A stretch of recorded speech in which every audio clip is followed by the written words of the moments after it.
chicas y chicos, ¿cómo están el día de hoy? Bienvenidos una vez más a mi canal. El día de hoy estaremos reaccionando al episodio 9 de A Tale of Thousand Stars. Gracias a ustedes, chicos, vengo recargada de esperanzas de que Pupa está vivo. Yo sé que va a estar vivo porque se recién el episodio 9, falta uno más, así que no puede estar muerto. Uno de ustedes en los comentarios me quiso hacer creer que Pupa estaba muerto y casi me da un patatús, así que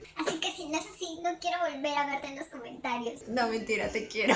De hecho, eso me permite mantener la duda constante porque a veces me dan spoilers de una cosa y spoilers de otra cosa y se contradicen y yo como que al final es como si no me hubieran spoileado nada, así que gracias por eso. Pero no, yo tengo fe en que está vivo. Chicos, solo queda este episodio y el episodio 10. Ya saben la crisis que me da post serie, así que preparémonos para la despedida. Y bueno, chicos, ahora sí, sin nada más que decir, comencemos con el video.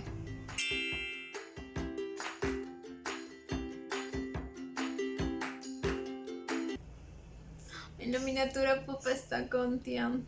en la camilla. Sí, está vivo. Sí. Si ven la miniatura de la parte 2, está vivo, güey. Lo sabía. Me quisiste engañar, ¿verdad? Pero no te creí. Ay, está vivo. Soy feliz, chicos. Ay, el susto que me pegué. Es que mencionaron a propósito lo de las aves, ¿verdad? Pues aunque no me haya gustado para nada la actitud de Pupa del episodio pasado, me alegro de que esté bien. Obviamente no le deseo la muerte a nadie. Yo sufriendo para poder ver el episodio pasado porque estaba todo oscuro. Cuando estaba editando me vi, parecía una ancianita. หัวหน้างั้นแสดงว่าหัวหน้าก็เชื่อเรื่องของการผ่าปันดาวเหรอ เชื่อสิรู้ไหมว่าแม่พี่อ่ะเคยถามทอลูกชายที่นี่ด้วย Oh, หัวหน้าถึงได้ชื่อว่าภูผา así que Pupa salió de un deseo. ใช่ไหม Pupa fue deseado, no como yo. เท่จะฟัง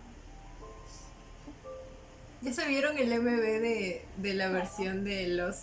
A Tale of Thousand Stars con ella? Canta muy bonito. เสียดายจังถ่ายรูปไปก็ไม่สวยเหมือนตาเห็น พวกเราทุกคนเนี่ยจึงได้อุทิศชีวิตทั้งหมดเพื่อเก็บรักษามันไว้ให้นานที่สุด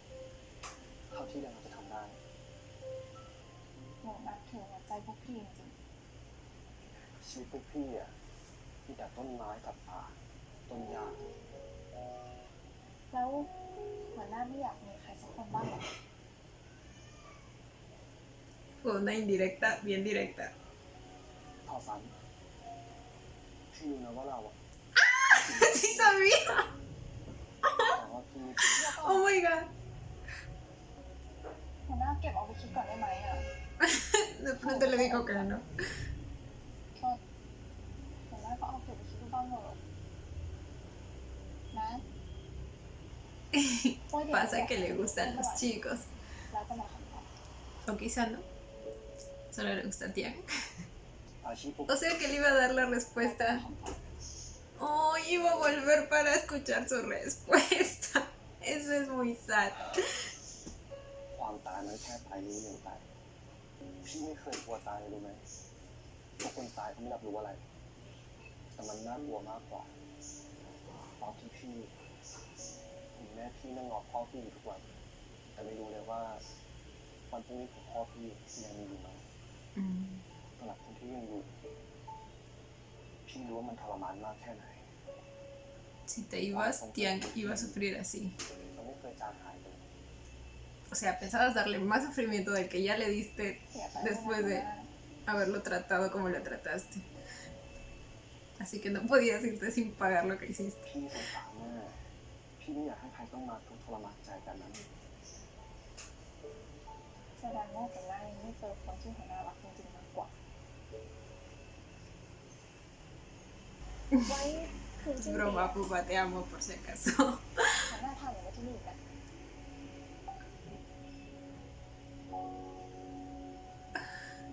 Prometió llevarla de nuevo. Pero ahora será a Tian a quien lleve, supongo. Ay, ¿y dónde fue el disparo? Yo no vi nada. ตอนนี้เราต้องผ่าตัดเอากระสุนออกก่อนอ่ะแล้วก็ประคองอาการ ำแบบนี้ไว้รอรถมานะแล้วก็โทรติดต่อโรงพยาบาลใหญ่ด้วยว่าต้องการเลือดกรุ๊ป AB เพราะคนไข้เสียเลือดมากไปพี่หมอครับพี่หมอผมเลือดกรุ๊ป AB พี่หมอเล่าผมไปเลยครับเสียงเทียนเพิ่งผ่าตัดมามันเสี่ยงเกินไปและอีกอย่างนะยาที่เทียนกินน่ะมันทำให้เลือดเป็นพิษให้หมูตายแน่ท่านกดไว้ท่านกดไว้ Si es peligroso, Tian, no lo hagas. ไอ้พวกยาลับยาลับ O sea, yo sé que en el lugar de él lo haría sí o sí, pero... Ay, es que Tian es mi niñito, mi bebé, así que no puede.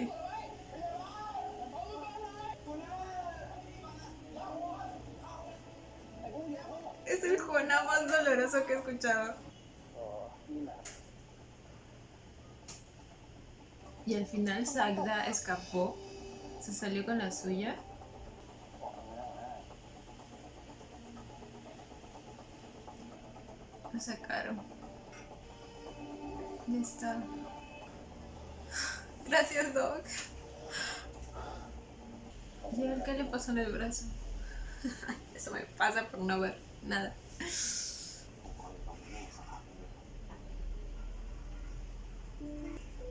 Obvio que por supuesto que desde luego que sí. ¿Saben qué? Tengo una teoría que es que como el papá de Tian ya se enteró que estuvo en peligro y toda la cosa, se lo va a llevar de ahí. Lo cual, pues también por la salud de Tian es bueno, pero... ¡Upa! ขอบคุณนะครับแม่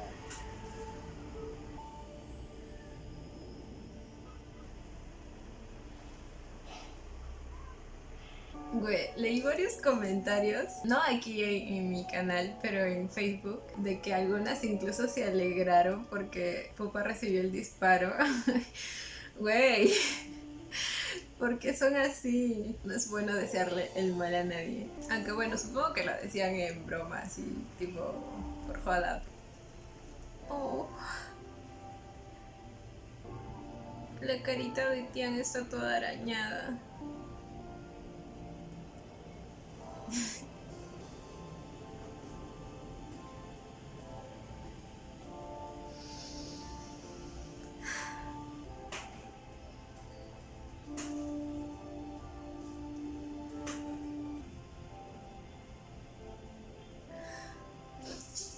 Gracias, Doc. Y te perdono por todo lo que hiciste.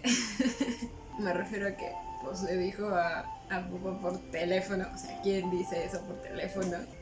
Para estas cosas se va personalmente. Le pones una sillita, le dices, relájate. Va a ser fuerte lo que te voy a decir. Le traes un vaso de agüita para que se calme. Así se maneja la situación. พี่หมอหัวหน้าล่ะครับ โอ้โหถ้ามันได้ยินเนี่ยมันก็คงดีใจนะที่มีคนเป็นห่วงมากขนาดนี้อะเราอะเป็นไงบ้าง ผมไม่ตายซ้ำสองหรอกพี่ No, más de 2 veces estuviste a punto de morir, hijo ก็ mío. หายห่วงแล้ว ทำไมตอนนั้นเรื่องถึงเล่าเรื่องความฝันให้พี่ฟังผมไม่รู้ว่าคนอื่นเขาจะคิดยังไง ไม่รู้ว่าเขาจะรับได้หรือเปล่าแล้วยิ่งอยู่ไปอะผมก็ยิ่งรู้สึกผิด ผมก็เลยไม่กล้าบอกใครอยู่ดี แต่ความลับอะมันก็ไม่มีโลกแบบนี้ Es lo que siempre digo, la verdad. Siempre se sabe, de alguna manera se sabe. Pero entiendo que no haya sido algo difícil, algo fácil de decir. พี่เป็นคนบอกไอ้ปูเองอะเรื่องของเทียนกับทอฝันอะแต่พี่ก็ไม่คิดนะว่ามันจะหุนหันไปถามเทียนม่วงๆแบบนั้นอะ Ay, ก็แล้ว Pupa. พี่จะช้าจะเร็วอ่ะยังไงผมก็ต้องบอกตั้งใจไว้แล้ว Igual pienso que Tian debería hacerlo sufrir un poquito apenas se mejore, Pupa. ถ้าจะโกรธอะโกรธพี่ดีกว่า No, ya te perdonamos, ผม Doc. ไม่กลัวหรอกพี่ Salvaste la vida de แล้ว nuestro querido Pupa. หัวหน้าเป็นยังไงบ้างครับ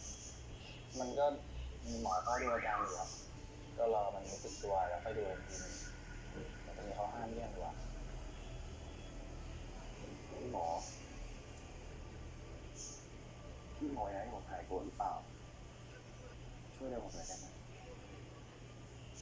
หายโกรธที่ Va a decirle que lo dejé visitarlo, ¿verdad? ¡Oh!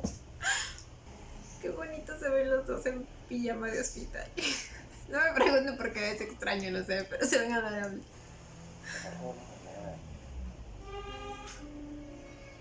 ที่ทำให้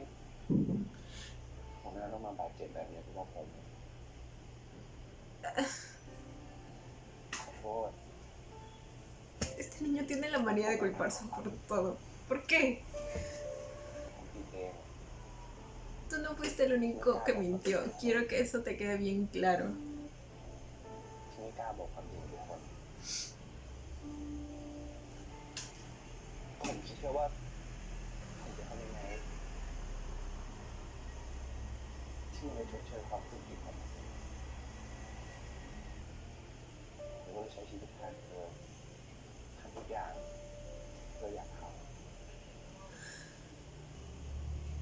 ผมรู้ว่ามันไม่ใช่เลยลึกแล้ว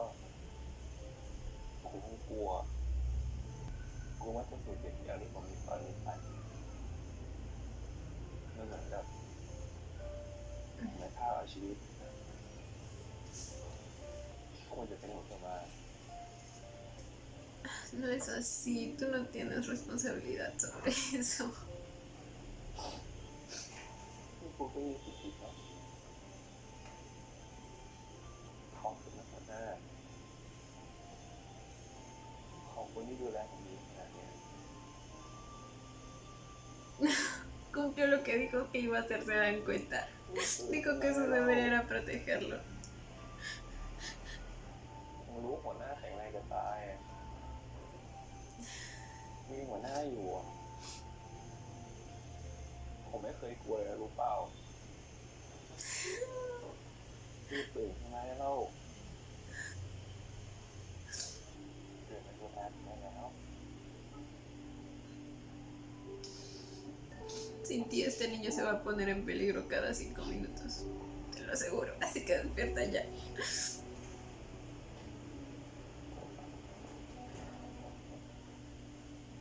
¿Está despierto? Está despierto. Estaba despierto cuando dijo lo que dijo. Sí, ¿verdad? Porque movió un poquito la mano y los ojos.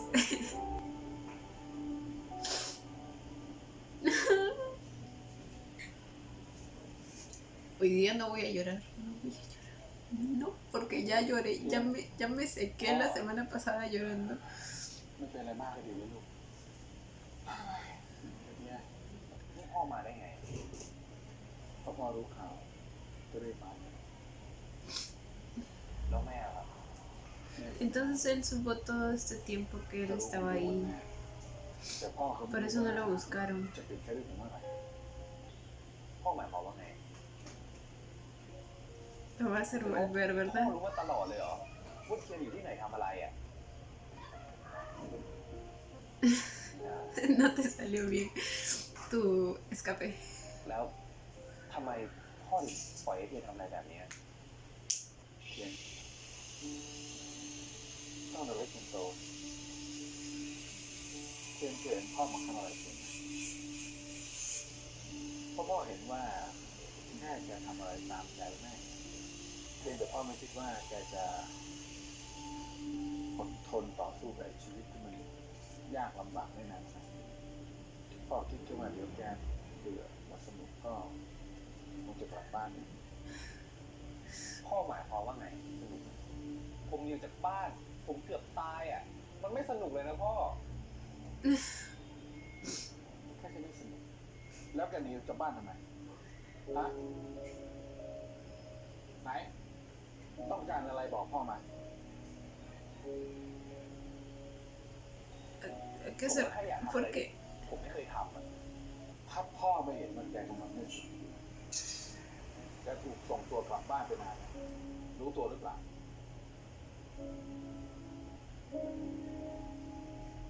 จริงเนาะชีวิตจริงของไอ้เทียนอะมันไม่เคยมีอิสระอยู่แล้วนี่ O sea, a ver, el padre pensó que estaba ahí por diversión. พ่อรู้ไหมตั้งแต่ผมเกิดมา ผมไม่เคยมีความภูมิใจอะไรในตัวเองเลยอะชีวิตผมสุขสบายมาตลอด โรงเรียนมหาลัย พ่อแม่ก็เป็นคนหามาให้ผม Y está decepcionado porque no estuvo ahí por diversión. Es lo que entiendo. ไม่สอนเก็บซักผ้าแปรงฟัน Pues estuvo ahí por ผม algo ไป más ทำกับข้าวกินเอ importante. งพ่อรู้ปะมันทำให้ผมรู้เว้ยว่าจริงๆอ่ะผมทำอะไรได้ตั้งหลายอย่างอะผมโคตรภูมิใจเลยนะพ่อ เหรอไอ้ที่หนีออกจากบ้านเลยแค่เพราะอยากจะลองทำอะไรที่ยังไม่เคยทำภูมิใจกับมันแค่นั้น Solo eso, es poco. ¿Sabes las cosas buenas que ha hecho para ayudar a todos en la aldea? ¿Sabes a lo que se ha enfrentado para buscar el bien de todos? Pasa que él no es egoísta. การที่ผมได้ผ่าตัดเปลี่ยนใจ มันเป็นเพราะนามสกุลของเรา มันเป็นเพราะเงินของพ่อของแม่ใช่ไหมครับ จะมาพูดเรื่องนี้ทำไม มันเกี่ยวอะไรกับที่แกหนีออกจากบ้านนะ ผมอยากแน่ใจอะว่าแม้แต่ชีวิตใหม่ของผมอะมันก็ได้มาเพราะเงินของพ่อของแม่อยู่ดี เนี่ยหน้าที่ของพ่อแม่ ก็ต้องหาสิ่งที่ดีที่สุดให้กับลูกอยู่แล้วทำอะไรให้ได้พ่อก็ทำแล้วการที่มันมีเงินร่ำรวย มันทำให้ทุกอย่างราบรื่น ผมไม่ได้เถียงพ่อ Eso no se puede negar. Cualquier padre haría todo lo que sea เออ por el bien de sus hijos. ใครๆเขาก็ชอบกันทั้งนั้นแหละ แล้วแกจะเอาอะไรอีก Que lo ผม dejen ก็ ser แค่อยากแน่ libres. ใจอะว่าการที่ผมตัดสินใจขึ้นมาที่เนี่ย มันเป็นการตัดสินใจที่ถูกต้อง Lo hiciste. อย่างน้อยอะผมก็ได้ทำอะไรบ้าง เพื่อท้องฝัน Así es, lo sabe y lo supo todo este tiempo. ผมรู้ทั้งเรื่องหัวใจ แล้วก็เรื่องอุบัติเหตุ งั้นก็รู้ก็ดี งั้นเราก็เตรียมตัวกลับบ้านกัน Se los dije. พ่อครับ ผมรู้ว่ายังไงผมก็ต้องกลับบ้าน Eso es cierto. แต่ว่ามันมีสิ่งหนึ่งที่ผมอยากจะทำมันให้สำเร็จอย่างน้อยอ่ะ Lo de ir a Papundao a fin de año. มันอาจจะชดเชยความรู้สึกผิดในใจของผมให้มันลดลงไปได้บ้าง ได้ไหมครับพ่อ Insisto en que él no tiene la culpa de nada, pero su corazón es tan grande y noble que ya ni le digo nada, ya sé lo que va a hacer. Y sé cómo se siente. คนไข้ห้องนี้ไปไหนอะครับ ¿Dieron de alta a papá? Ahí está. Y está bien, y está despierto.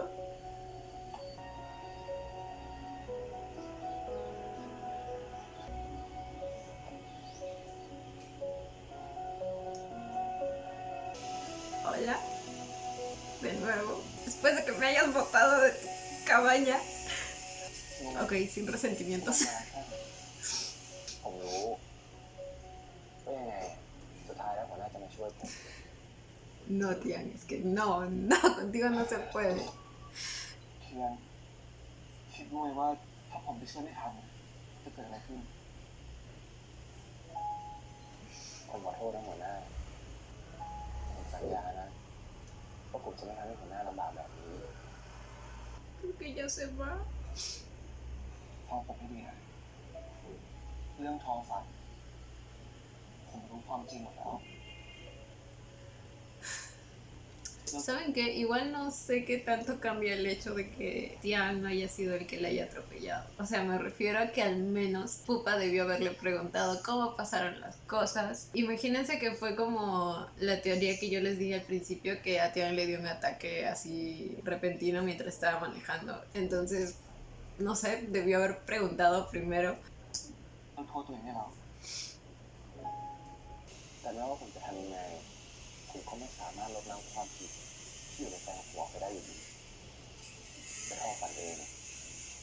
เขาคงไม่มีวันให้อภัยหรอก Pero tú no hiciste nada. ตอนนี้ผมคิดว่าผมอาจจะตายรู้ไหมว่าผมเป็นอะไร ผมไม่ได้รีบโกรธคนที่ทำนี่มาแต่นิดเดียวมันได้ความคิดถึงคนข้างหลังคนในหมู่บ้านให้น้ำฉันนอนแต่เท่าที่ผมจะทอฝันมา ผมเชื่อว่าทอฝันเอง คุณก็ทำให้ทุกคนเห็นแล้วว่าคุณเองจะทำเพื่อคนในหมู่บ้าน ทำเพื่อทอฝันแค่ไหน Las cosas buenas que hizo por ellos son más que el error que cometió al esconder el por qué estaba ahí, pero บางทีเนี่ยเธออาจจะเป็นคนเลือกเราก็ได้ก็อยากให้หัวใจตรงเนี้ยมีกับคุณเธอถึงที่พาคุณมาที่นี่ผมขอโทษนะหัวหน้าผมขอโทษไม่เป็นไร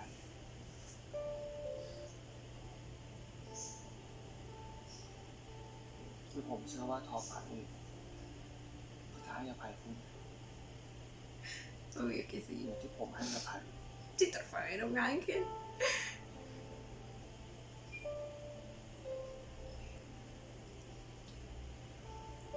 ปลอบใจคุณไม่เก่งหรอกนะ Pues lo estás haciendo กิ bien. นได้เรากินสิ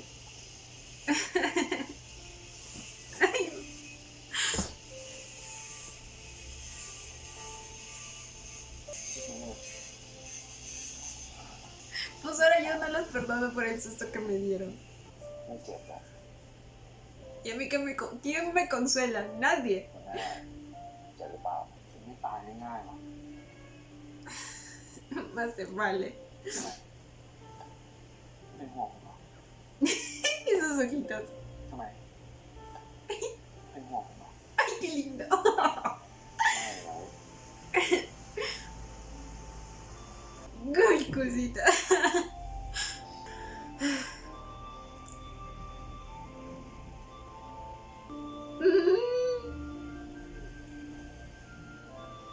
Ay, me encanta. Voy a llorar, te lo juro. No, dije que hoy día no iba a llorar. ถ้าคุณเป็นอะไรขึ้นมาจริงๆแต่ผมจริง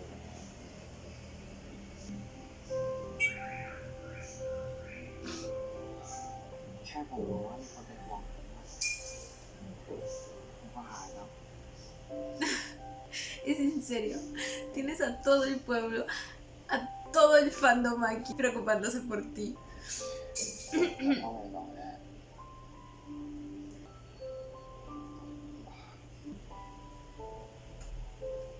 เทียน ¿Cómo le va a llevar como una mano? ¿Se puede?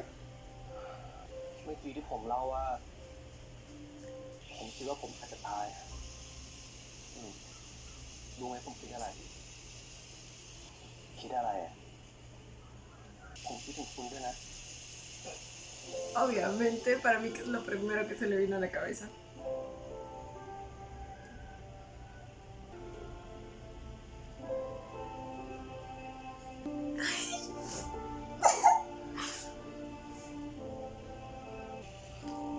¿Esto es una confirmación? Eso dijo más de 1000 palabras. ผมเอง No me digan ¿quién es? Ah, ท่านธีรยุทธ์ el suegrito. ขอบใจมากนะ El suegrito, pero a la vez el jefe de recursos o algo así, no me acuerdo cómo era. Chicos, nos van a dar un besito al menos, supongo, ¿no? เขาว่าที่สวยอ่ะ ¿Por qué está...? ¿Qué? ¿Estoy en el episodio correcto? ¿Por qué está เดี๋ยว enojado? ผมจะแวะตลาดสักหน่อย คุณอยากได้อะไร ไม่ครับ ขอบคุณนะครับ ¿Por qué está enojado? เป็นอะไรอ่ะ บอกผมได้นะ ¿O es que esto es después de lo que el papá de Tian le dijo a หัวหน้า Pupa? ล่ะครับ มีอะไรอยากจะบอกผมเปล่า Sí, creo que es eso. Lo sabía. ขอบใจมากนะ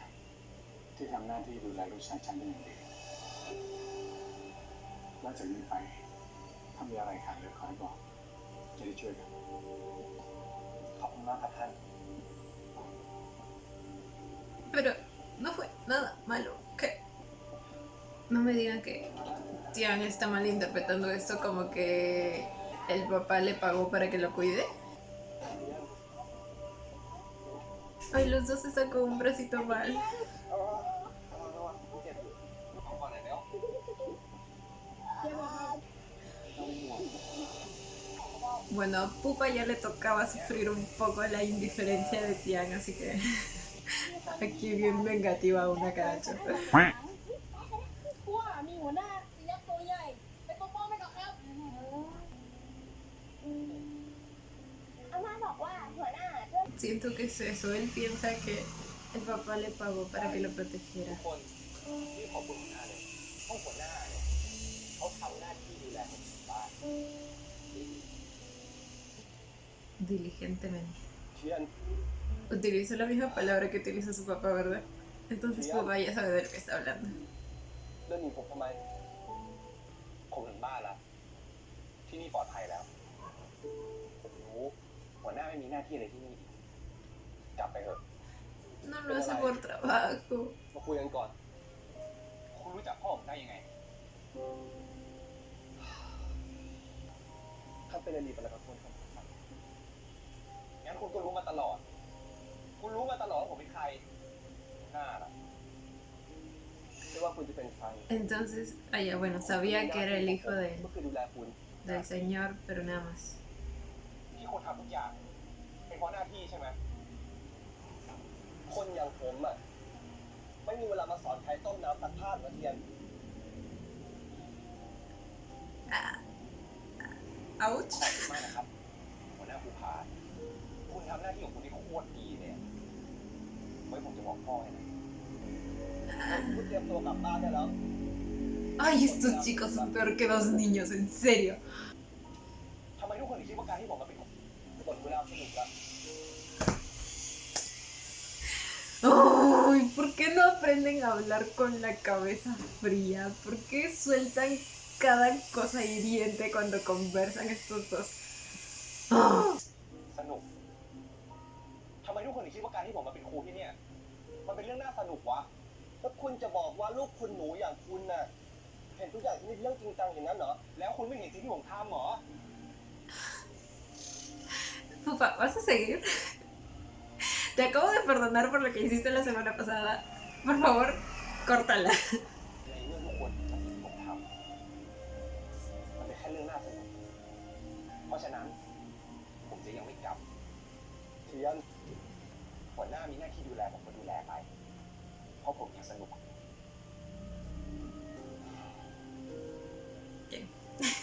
Bien. Pero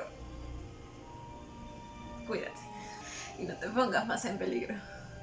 กินเถอะอิ่มๆนะกูนะกับข้าวที่โรงพยาบาลน่ะมันบ่ล้ำเหมือนกับข้าววันเฮาหรอกเนาะ เข้ามาครับ Será más rica, pero es menos saludable. ยังไง ผมก็ต้องขอโทษเข้ามาอีกครั้งนะครับ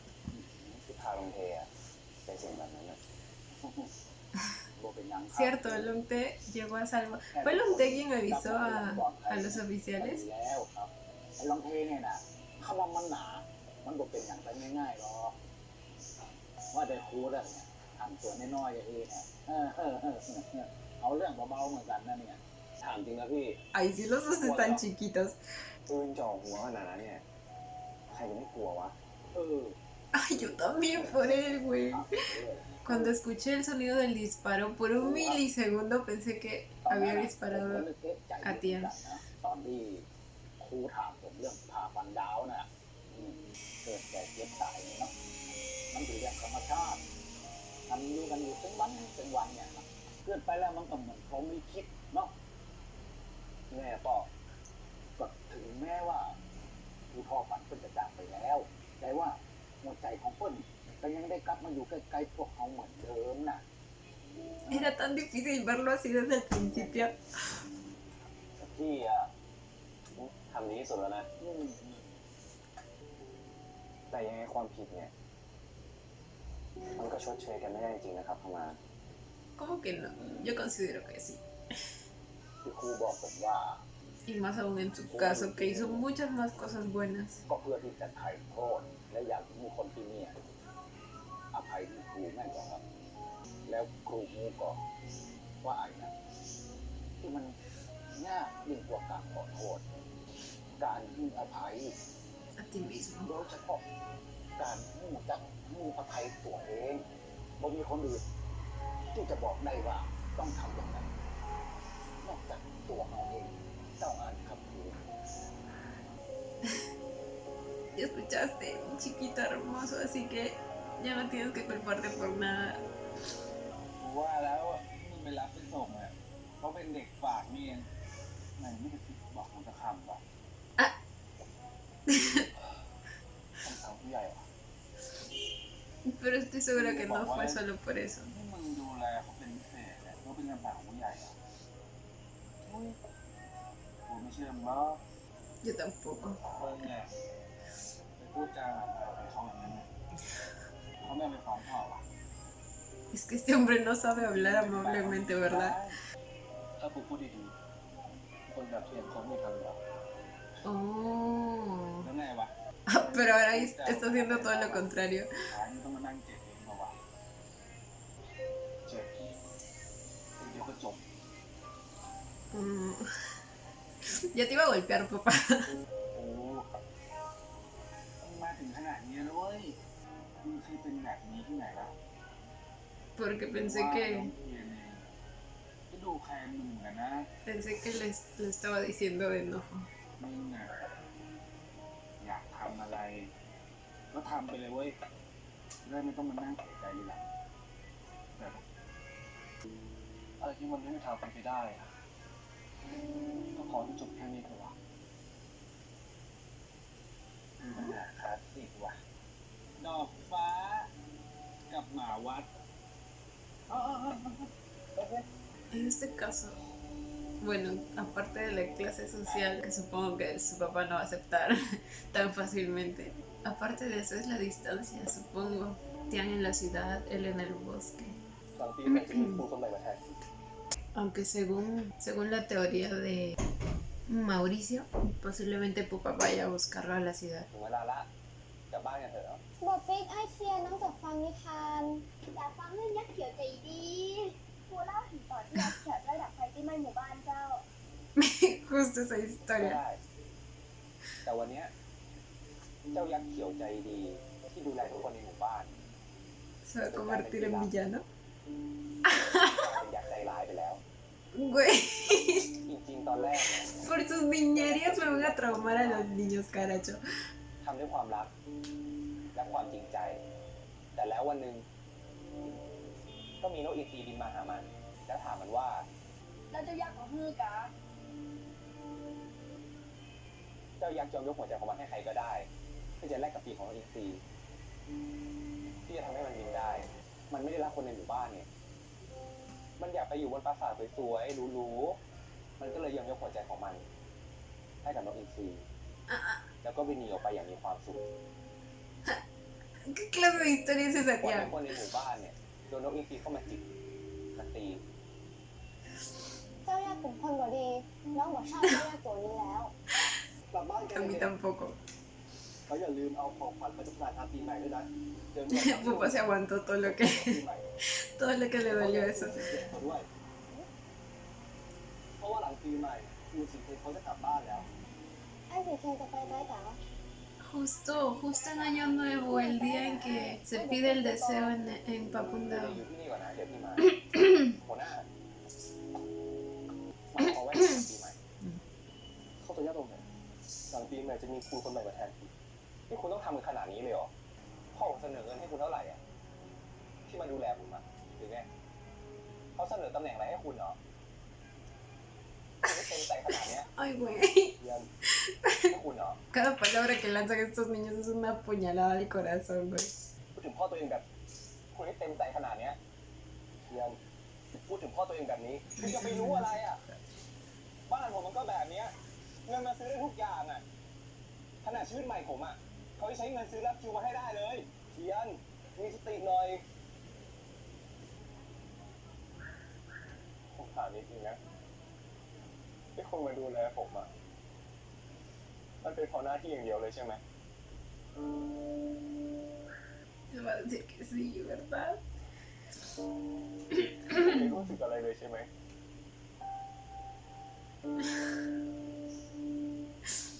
¿No sentiste cómo te miró todo ese tiempo? ¿Cómo te comía con la mirada? พ่อผมเสนอวันนี้คุณเยอะมากเลยคุณไม่ทำให้ขาดตกบกพร่องอะไรหยุดดูถูกผมสักที คุณอยากก้าวหน้ามากใช่ไหม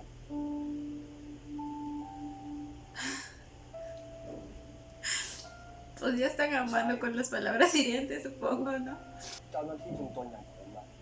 ใครจะไม่อยากก้าวหน้ากันล่ะเข้าใจมันก็ดี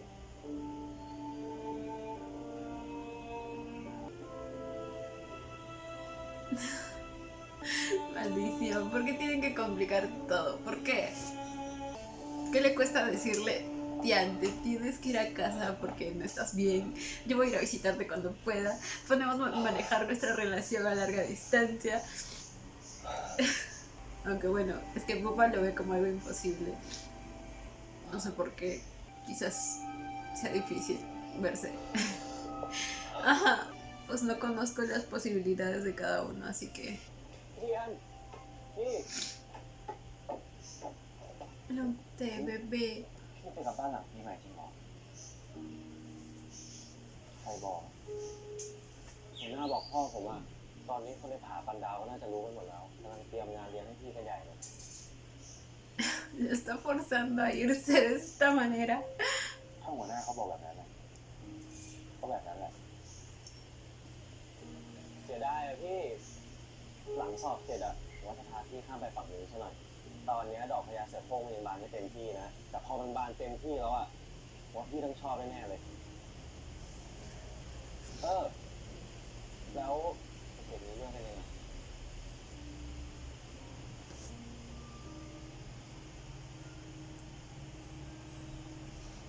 เรื่องผาปันดาวอะพี่ว่าไง Va a ir. A eso vino y no se va a ir sin ir. ก็มีอะไรอะบอกผมได้ไหม Ay, güey, el sentimiento de despedida es feíto. Todas las notitas que hizo apuntando a lo que ya sabían sus alumnos y lo que les quedaba por aprender. อย่าลืมสิวะว่าเรามาที่นี่ทำไม Ay, mi chiquito, estoy tan orgullosa de él. พี่เคยสอนเรื่องเพิ่มอีกไปแล้วใช่ไหม ว่ามันจะไปต้องปาดตรงนี้ Ya van a salir todos unos ingenieros del colegio. อ๋อตั้งเขาเรื่องอยากเป็นเชฟใช่ไหม นั่นแหละครับ เริ่มทำอาหารดีกว่า Van a salir ingenieros, chefs, ทำอย่างนี้ agricultores. เพราะว่าเรียกกัน Güey, creo que incluso es más divertido aprender ahí en el bosque que aquí. Siempre he pensado que la práctica es mucho mejor como método de estudio que solo la teoría. ¿Acaso lo ves pura teoría y te cansas de ver letras y letras y... ah, เห็นแล้วอ่ะนึกถึงตอนผมไปทัวร์ทำบุญแรกเลย es la misma sensación. ไปดูข้างบนดิเด็กไม่มีทีวีดูกันเอง Ay, qué bonito. ความรู้เนี่ยจะมาหวังแค่หนังสือไม่ได้แล้วต่อไปอ่ะเด็กๆจะได้ทำโลกข้างล่างบ้าง Es bueno saber de todo un poco. เด็กเขาไม่ต้องการแค่ครูอาสาชั่วครั้งชั่วคราวนะครูมีเก่าอ่ะไปครูนู่น Aquí no mencionamos a Pupa. Desde que le dijo todas esas cosas a Tian. เขาก็มีหน้าที่ของเขา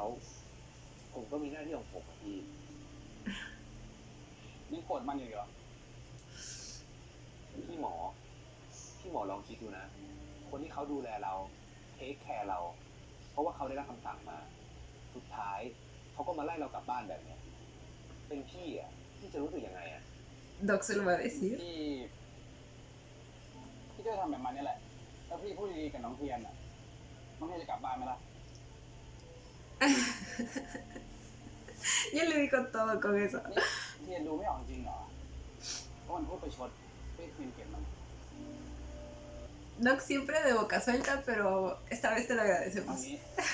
พี่ว่าเทียนลืมที่มันพูดจาทำให้ใจก่อนนะเทียนเองก็รู้กับใจอ่ะว่าการกระทำหรือคำพูดกับความรู้สึกที่มันมีให้เทียนอะไรจริงกว่ากัน พี่หมอจะพูดอะไรอ่ะ มันเองอ่ะก็เจ็บมันน้อยไปกว่าเทียนเลยนะเลิกเล่นแง่ได้แล้วไปดูใจมันบ้างมันจะเป็นเอามากไปกว่านี้ เขาเป็นไรอ่ะพี่ ป่วยไข้อ่ะไม่ยอมกินข้าวกินปลาเลย Oh, หัวหน้าแข็งแรงตายอะไรเงี้ย Es un tipo fuerte, pero tiene sentimientos, ¿ok? ถ้าปล่อยไว้แบบเนี้ยมันจะยิ่งแย่นะ พี่หมอเป็นหมออ่ะพี่หมอก็ ป่วย No ใจ es อะ lo mismo. มันหน้าที่พี่แต่ถ้าป่วยใจอ่ะอันนี้พี่แก้ให้ไม่ได้ Si es un enfermo mental, eso suena นะ feo. ถอนนะ Ay, miren esa carita. ผมอยากเห็นคุณกลับไปใช้ชีวิตอย่างที่คุณควรจะเป็น ¿Ese es papá? Ay, no mames. Tiene bigotito y barba. ¿Por qué se lo dejó crecer? Güey, tan deprimido está. Oh my god, no lo reconocí, se los juro, la primera. Ay, no, ya se va a acabar el episodio 9. Güey, 29 minutos y la primera parte duró como 38. ต้องขอขอบใจมากนะ ที่ทำหน้าที่ดูแลลูกชายเป็นอย่างดี ผมต้องขอโทษท่านด้วยนะครับ ที่เกิดเรื่องแบบนี้ ท่านถึงต้องเป็นมาที่นี่ ไม่เป็นไร มันไม่ใช่ความผิดคุณ ผมรู้จักลูกชายผมดี ท่านครับ คุณเทียนเป็นที่รักของทุกคนที่นั่นนะครับ กินง่ายอยู่ง่ายไม่มีอะไรน่าเป็นห่วง เรื่องนั้นผมไม่ห่วง ท่านพูด Él estaba ilusionado con que se iba a quedar. ผมว่า น่าจะพอแล้วนะสำหรับการที่ให้เขาได้เรียนรู้ชีวิตของตัวเอง ท่านหมายความว่าอะไรครับ แม่เขาไม่ได้เจอหน้าลูกชายนานแล้วคงจะดีกว่าถ้าให้เด็กเขาได้อยู่ฉลองปีใหม่กับแม่เขา Ay, ผมเกรงว่าเรื่องแบบนี้ ท่านน่าจะบอกกับเจ้าตัวน่าจะดีกว่านะครับ ผมรู้จักลูกชายผมดี เอาเป็นว่า คุณช่วยส่งตัวลูกชายผมกลับบ้านด้วยแล้วกัน por eso lo hizo. คุณทำหน้าที่นี้ได้ใช่ไหมภูผา รับทราบครับ Supongo que cuando decidan estar juntos, ¿creen que el padre se oponga? Probablemente sí, ¿verdad? หัวหน้าทำไมทำตัวแบบนี้คนอื่นเขาไม่ห่วงอะรู้หรือเปล่า ผมไม่ได้เป็นอะไร ผมตั้งหากอะที่คนจะเป็นตายแบบนี้ Tiago estuvo así, pero solo por unos días. Luego volvió a recordar por qué estaba aquí. ถ้าหัวหน้าอยากให้ผมกลับบ้าน Y el jefe fue al revés. หัวหน้าบอกผมถ้าหัวหน้าอยากให้ผมกลับบ้านหัวหน้าบอกผมดีๆก็ได้นะ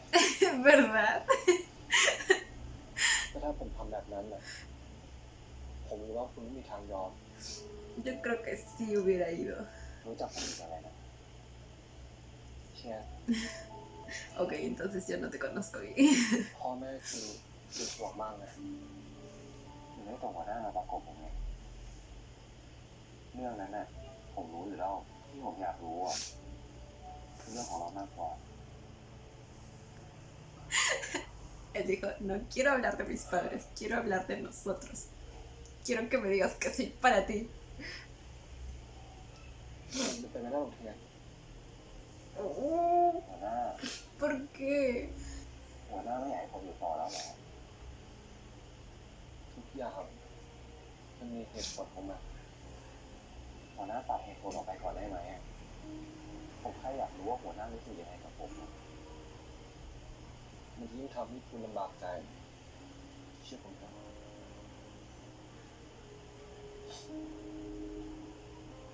Si realmente se aman, van a aguantar todo. ถ้าหัวหน้าบอกผมมาคำเดียวอะผมก็จะอยู่ที่นี่ต่อ ที่เหลือเดี๋ยวผมจัดการเอง Si sabes que así no te lo va a decir, ¿verdad? ถูกไหมคุณก็ยังไม่เข้าใจ เข้าใจดิ แต่ผมไม่สนนะใครจะยังไงก็ช่างอะผมสนแค่อย่างเดียวอะแค่หัวหน้าบอกความรู้สึกของหัวหน้ากับผมมา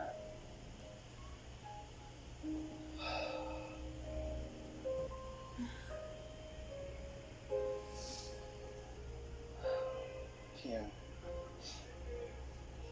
ฟังผมให้ดีนะ ผมขออะไรอย่างหนึงได้ไหมรับปากผม ถ้าคุณอยากให้ผมมีความสุข ผมอยากเห็นคุณกลับไปใช้ชีวิตอย่างที่คุณควรจะเป็นมากกว่าการที่คุณต้องทิ้งทุกอย่างในชีวิต ¿Por qué así es como debe ser? มากกว่าการที่คุณต้องทิ้งทุกอย่างในชีวิต แล้วมาอยู่ที่นี่กับผม คุณยังมีอนาคตที่ดีรออยู่แล้วถ้ามันเป็นแบบนั้นอ่ะ Un futuro que puede compartir contigo. ผมก็จะได้รู้ว่า คุณตอบแทนความรู้สึกที่ผมมีให้คุณ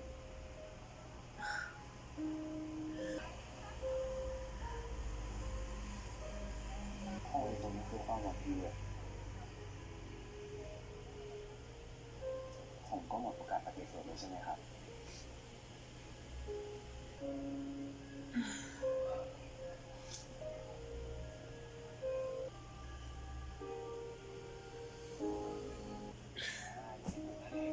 No solo saber que se preocupa por él, ya debería saber lo que siente por él. Llegó el año nuevo. No.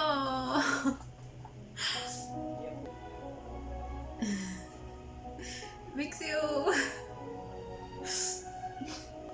Ay, güey, de verdad es la última vez que vamos a ver todo esto. Dongtae, los niños. El colegio. Pupa. ¿Y dónde está Pupa? ¿Por qué no está aquí? Es el último día de Tiana aquí. ขอบคุณมากนะครับเข้ามาครับงานอาจจะเล็กน้อยไปหน้อยเนาะแต่ว่าโมเฮากับตั้งอกตั้งใจจัดขึ้นเพื่อครูเลยครับ เป็นงานปีใหม่ที่ดีที่สุดในชีวิตของผมนะครับ Estoy segura de que sí. อันที่จริงเนี่ยในใจผมแอบคิดอยู่ว่าครูเนี่ยจะอยู่กับเฮาไปอีกนานๆขึ้นนะครับ ว่าโมละออนที่ผาฟันดาวเนี่ย Yo también odio decir การบายบาย adiós. ที่สุดเลยครับ การบายบายสำหรับมูละอ่อนเนี่ยเท่ากับว่าจะไม่ได้เจอกันอีกแล้วและทุกครั้ง Primero tuvieron que despedirse de Torfan y ahora de ที่จะ Tiana. มาคอยดูแลเอาใจใส่มูละอ่อนจนมูละอ่อนเนี่ยเกิดความรักและความผูกพันและวันหนึ่งทุกคนก็ต้องจากไป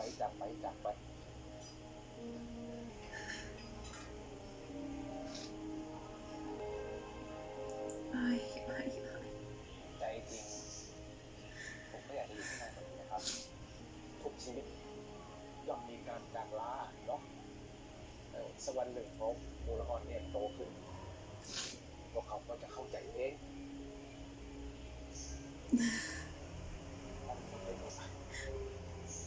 กินข้าวกันครับประมาณครับ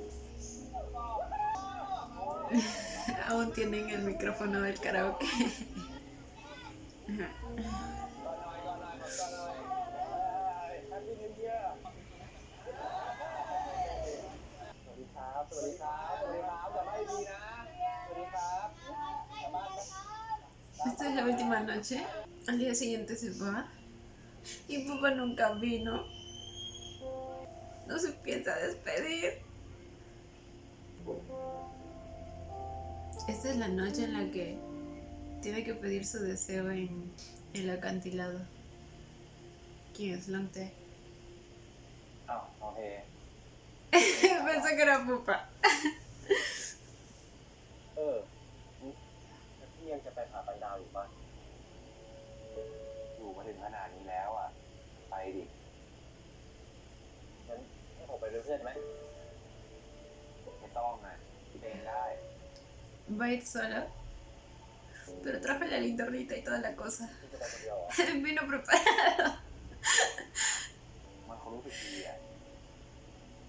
ถ้าพี่ทำมันได้ด้วยตัวเอง ขอบใจนะน้องเม Es ย์ el penúltimo episodio, así que confío en que no le va a pasar nada si va solo.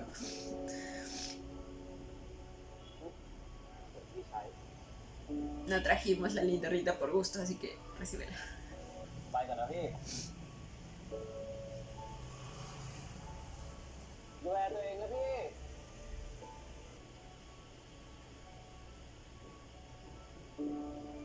Esa es la despedida. O sea, es la última vez que se van a ver. Güey. ¿Sí atraparon a Sagda? No mencionaron nada de ellos, ¿o sí? Porque si no, estaría asustada de que en algún momento aparezcan por ahí y ataquen a mi bebé. เข้าไปขอบคุณสำหรับทุกสิ่งทุกอย่างนะ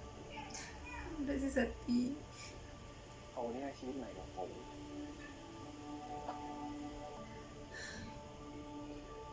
Pero tú hiciste que esa nueva vida valiera más. ผมจะเหลือแต่ข้อนี้คือคนสุดท้าย ที่ผมจะตอบแทนให้คุณได้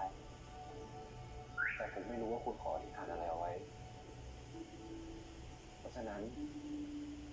ถ้าผมนับดาวได้ครบ1,000 ดวง ผมขอให้คำอธิษฐานของคุณเป็นจริงนะ Siento que el deseo estaba relacionado con papá. Así que yo también deseo que tu deseo se cumpla. 2 3 ¿En serio iba a contar hasta 1000? 1 Yo no podría, güey. 2 Me pierdo. 3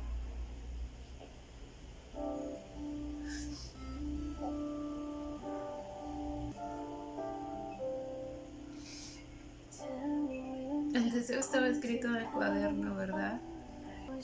Y el cuaderno aún lo tiene Pupa.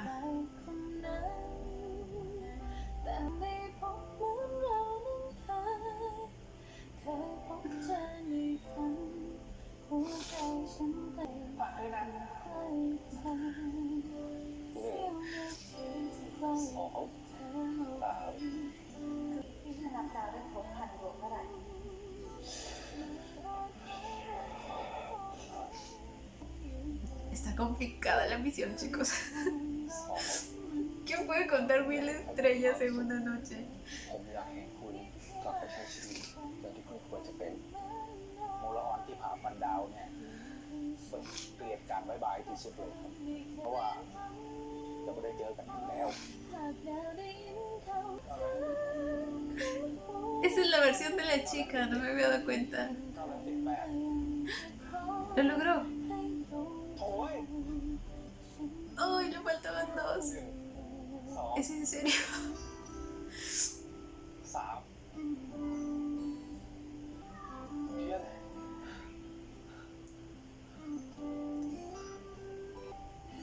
พอแล้วเทียนพอแล้ว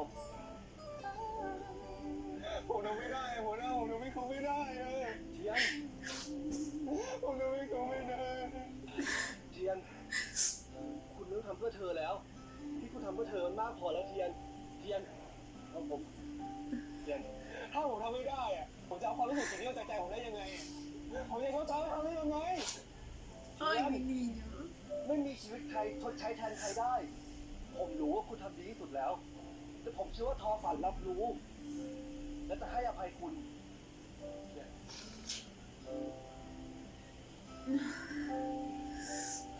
เชื่อผมนะทำเพื่อตัวเองไม่ทำเพื่อใครเข้าใจไหมไม่เป็นไร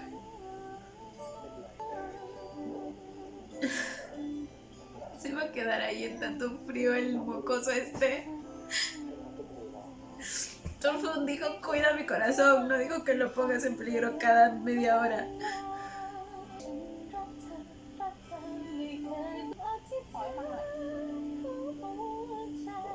Ay, la versión de la chica es mucho más llegadora. ¿Qué dijo?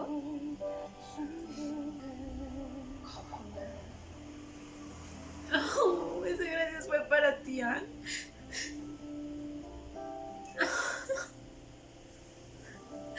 Qué bonito. รู้ไหม ว่าผมเคยรับปากกับพ่อผมว่าจะพาเธอขึ้นมาที่ในสิ้นปีใหม่แต่ผมไม่มีโอกาส Pero estás tú aquí y tú tienes su corazón. แต่ตอน Y yo sé que ella está por ahí, por algún lado. ใจของเธอกลับขึ้นมาที่นี่อีกครั้ง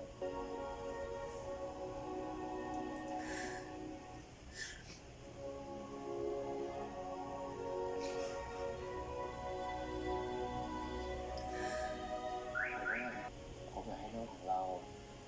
มีความสุขในนิทานจำคุณทำให้นิทานของเรา เป็นเรื่องที่มีความสุขที่สุดแล้ว Yo también quiero un final feliz, güey.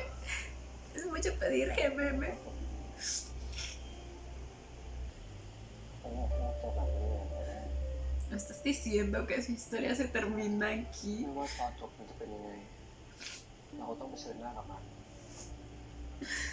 เพราะมันคือความจริง Bueno, eso es cierto. ในก็คือเราคือไม่ได้เจอกันอีกเลย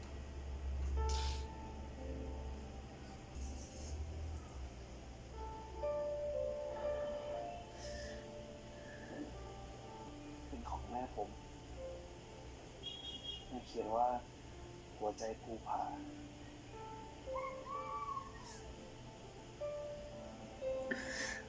Así que técnicamente le está dando su corazón.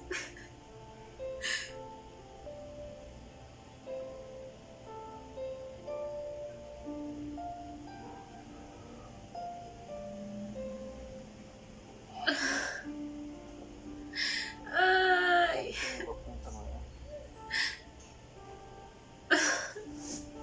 ¿cómo me hacen sufrir así? ¿Por qué? แต่แน่คุณจะเลือกผมเทียนผมไม่มีวันลืมคุณสักวันผมก็ไม่ลืม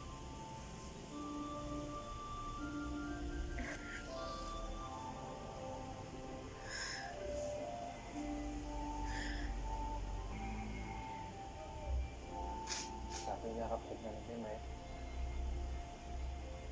จากนี้ไป คุณต้องเห็นคุณค่าของตัวเอง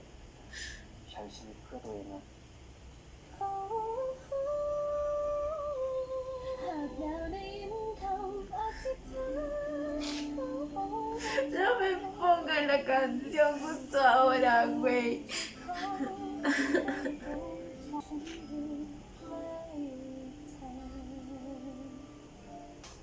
No.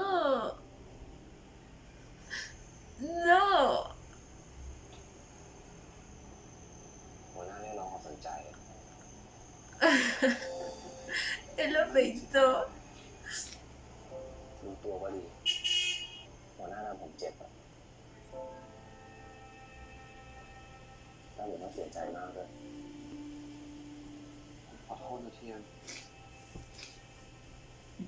ผมก็ต้องขอโทษหัวหน้าเหมือนกันพูดจาไม่ดีใส่หัวหน้า Ambos dijeron cosas que no debieron haber dicho. การขึ้นไปอธิษฐานที่ผาพันดาวอะเป็นสิ่งสุดท้าย ที่ผมอยากจะทำให้สำเร็จเพื่อรอฝันเนี่ย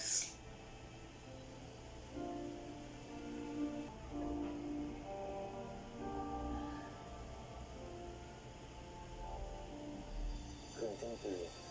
ผมจะรอวันนั้นนะครับ O sea que Tian ya sabía que papá iba a ir. Era una cita. En medio de la noche, con tanto frío.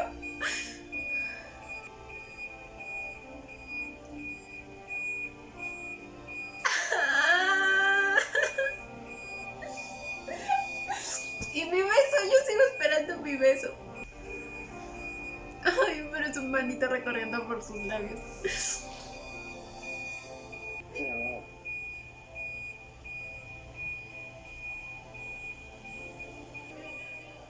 ขอบคุณนะครับ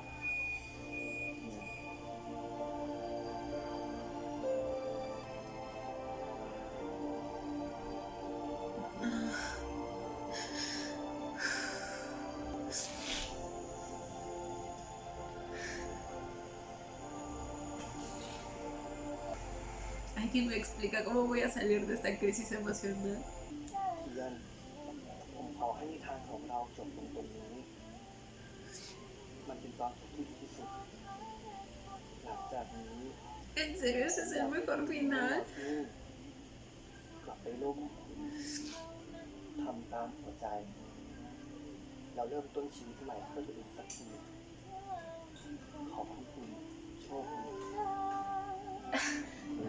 Algo me dice que no va a terminar así. No, es que Puma tiene que ir por él. Por favor. Por favor. Oh my god. ¿Cuánto duró esto? Me voy a matar. Y bueno, chicos, este fue el penúltimo episodio. Nos queda uno más. No sé ustedes, pero yo siento que no va a terminar mal. O sea, no mal, pero así como lo están pintando. Digo, es lo que han hecho en los 3 últimos episodios, ¿no? Darnos giros inesperados. Pero quizá justo esta vez que yo pienso que lo van a hacer como están diciendo, hacen lo contrario, así que no sé. Cuéntenme ustedes en la cajita de comentarios cómo piensan que va a terminar esta historia. Creo que tanto si terminan juntos o si terminan separados va a ser un buen final porque la historia que nos dieron ya es increíble. Fue muy buena la historia, de las mejores que he visto. Creo que los personajes se desarrollaron lo suficiente, sobre todo el de Tian, que fue el que tuvo el cambio más grande. Así que bueno, voy a aceptar lo que venga, pero sí admito que preferiría que terminen juntos porque es que más que todo por Pupa, porque no me lo puedo imaginar solito por el resto de su vida, ¿me entienden? Tío fue el único que apareció en su vida y fue por el único que sintió algo de verdad y él pues ya es mayor, ¿me entienden? No me gustaría que esté solo, que sienta ese vacío que dejó Tian, que siempre alegraba sus días. No sé, sería muy doloroso de imaginar, pero bueno, nada más a esperar lo que viene. Y bueno, chicos, esto ha sido todo por el video de hoy. Espero que les haya gustado. No olviden darle la manita arriba y suscribirse si les gustó el video conmigo. Hasta la próxima. Bye. Los quiero. No olviden seguirme en Instagram.